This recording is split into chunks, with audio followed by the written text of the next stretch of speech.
வணக்கம் மக்களே. சாரி, எடுத்த உடனே பட்டலவங்கத்தோட காட்டுறேன். என்ன அப்படின்னா, எனக்கு இது வீடியோ எடுக்கிற ஐடியாவே இல்லை ஃபஸ்ட்டு. அதனால் போட்டுட்டேன். அதுக்கப்புறம் தான் சரி, இது ஒரு புதுவிதமாக இருக்கிற டிஷ் ஆச்சே, அதனால் வீடியோ எடுப்போம்னு சொல்லி எடுத்தேன். ஸோ எண்ணெய் ஊற்றி பட்டலவங்கெல்லாம் போட்டதுக்கப்புறமா வெங்காயம், பச்சை மிளகா, கருவேப்பிலை, இது என்ன செய்ய போகிறா இதை ரவையெல்லாம் வச்சு அப்படின்னு நீங்கள் யோசிப்பீங்க.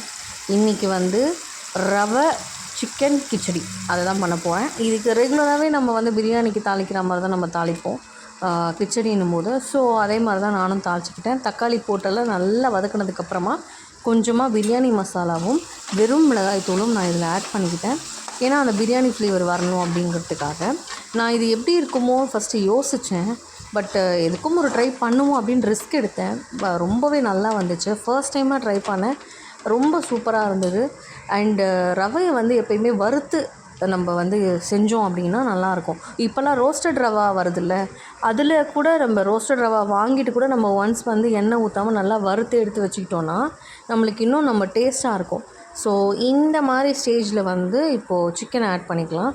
மேக்ஸிமம் வந்து போன்லெஸ்ஸாக ஆட் பண்ணிக்கோங்க. ஏன்னா வந்து போனோடு ஆட் பண்ணால் வந்து நம்மளுக்கு கிச்சடின்றதுனால வந்து அது வந்து கொஞ்சம் என்ன சொல்கிறது, வாயில் போட்டு மெல்லும் போது எலும்பாக இருக்கும். ஸோ அதனால் வந்து போன்லெஸ்ஸாக ஆட் பண்ணிக்கோங்க. நான் வந்து ஒரு 300 கிராம்ஸ் அப்படி எடுத்திருப்பேன். 300 to 400 கிராம்ஸ் எடுத்திருப்பேன் சிக்கனை. ஸோ அது நல்லா வதக்கிட்டு, சிக்கன்லேயே தண்ணி விடும் இல்லையா, ஸோ நான் அது தண்ணி விடுற வரைக்கும் நான் கொஞ்சம் வெயிட் பண்ணி நல்லா வதக்கிட்டு, அதுக்கப்புறம் வந்து அந்த மசாலா அதுக்குள்ளே நல்லா ஊறிடுச்சுன்னா எப்பயும் போல் நம்ம ரவைக்கு ஏற்ற மாதிரி நம்ம தண்ணி ஊற்றுவோம். ரவைக்கு வந்து எப்பயுமே வந்து 1 கிளாஸ் ரவை போட்டால் 3 கிளாஸ் தண்ணி ஊற்றினா அது வந்து நல்ல அழகாக நம்ம எடுக்கும்போது அப்படியே வரும். இல்லைன்னா சில பேர் என்ன பண்ணுவாங்கன்னா, கொஞ்சம் குழன்னு சாப்பிட்ணுன்றதுக்காக எக்ஸ்ட்ரா தண்ணி ஊற்றுவாங்க. நான் உப்புமாவுக்கு எப்பயுமே அப்படி பண்ணுவேன். பட் வந்து சிக்கன் இது பண்ணுறதுனால வந்து எனக்கு கொஞ்சம் பயம். ஏன்னா இது வந்து நம்ம கரெக்டான ஒரு பதத்தில் வரணும், பிரியாணி பதத்தில் கெட்டியாக வரணுன்றதுக்காக நான் வந்து கொஞ்சம் வெயிட் பண்ணி அந்த சிக்கனில் இருக்க தண்ணியெல்லாம் பார்த்துட்டு அதுக்கப்புறம் தான் நான் தண்ணியை வந்து ஆட் பண்ணேன். இன்னும் சொல்லப்போனால் கொஞ்சம் கூட தண்ணி ஆட் பண்ணிக்கிட்டேன், சிக்கன் கொஞ்சம் வேகட்டும் அப்படிங்கிறதுக்காக. ஏன்னா சிக்கன் வேகாமல் நம்ம தண்ணி ஊற்றினா உப்புமா அந்த ரவை வந்து அந்த தண்ணி இழுத்துக்குமே தவிர்த்து சிக்கன் வந்து உங்களுக்கு வேகாது. ஸோ அதனால் இதில் கொஞ்சமாக தண்ணி ஆட் பண்ணிக்கிட்டேன் நான். அது வந்து உங்களுக்கு வீடியோவில் காட்ட மறந்துட்டேன்.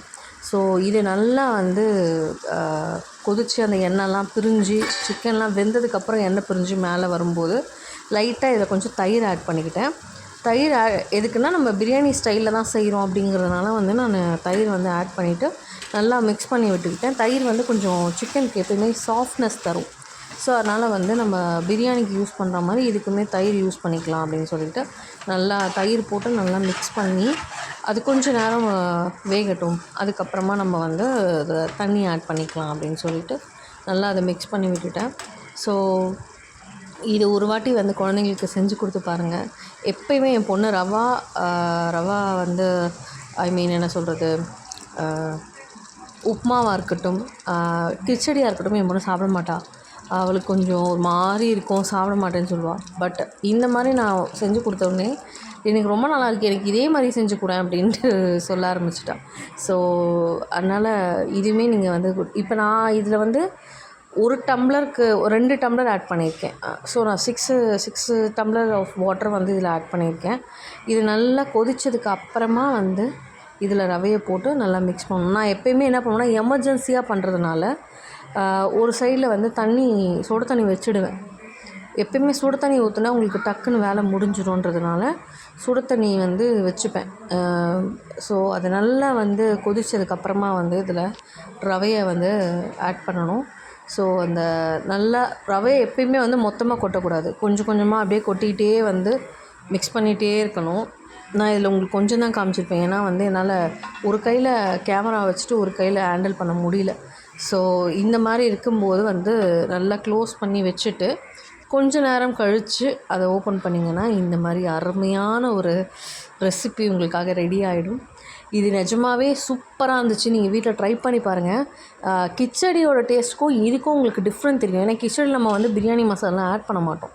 பட் இதில் வந்து பிரியாணி மசாலா ஆட் பண்ணுறதுனால ரொம்ப டேஸ்ட்டாக இருக்கும். அண்டு மறக்காமல் இந்த கொத்தமல்லி வந்து நிறைய போட்டுக்கோங்கங்க. அந்த கொத்தமல்லியோட சூ பண்ணி சாப்பிடும்போது அவ்வளோ டேஸ்ட்டாக இருந்துச்சு. ஏன்னா எனக்கு ரொம்ப கருவேப்பிலை கொத்தமல்லிலாம் ரொம்ப பிடிக்கும். நான் நிறைய டிஷ்ஷஸில் வந்து ஆட் பண்ணுவேன். ஸோ அந்த மாதிரி தான் இதுலேயுமே ஆட் பண்ணியிருந்தேன். எனக்கு ரொம்பவே பிடிச்சிருந்தது. ஸோ வீட்டில் வந்து மறக்காமல் இதை ட்ரை பண்ணி பார்த்துட்டு உங்களுடைய கமெண்ட்டை வந்து எனக்கு சொல்லுங்கள். ரொம்பவே அருமையாக இருக்கும். கிச்சடி உப்புமா சாப்பிடாத பசங்களுக்கு இந்த மாதிரி செஞ்சு கொடுத்து பாருங்களேன். சிக்கன் போட்டு வேறு லெவலில் சாப்பிடுவாங்க. இந்த மாதிரி ரெசிபிஸ் தொடர்ந்து என்னோடய சேனலில் வரணும்னு நானும் ஆசைப்பட்றேன். உங்களுக்கு வேணுன்னா நீங்களுமே சொல்லுங்கள். ஸோ மறக்காமல் ஆர்ஜிஆர் ஃபேமிலியை சப்ஸ்கிரைப் பண்ணி வச்சுக்கோங்க. நன்றி.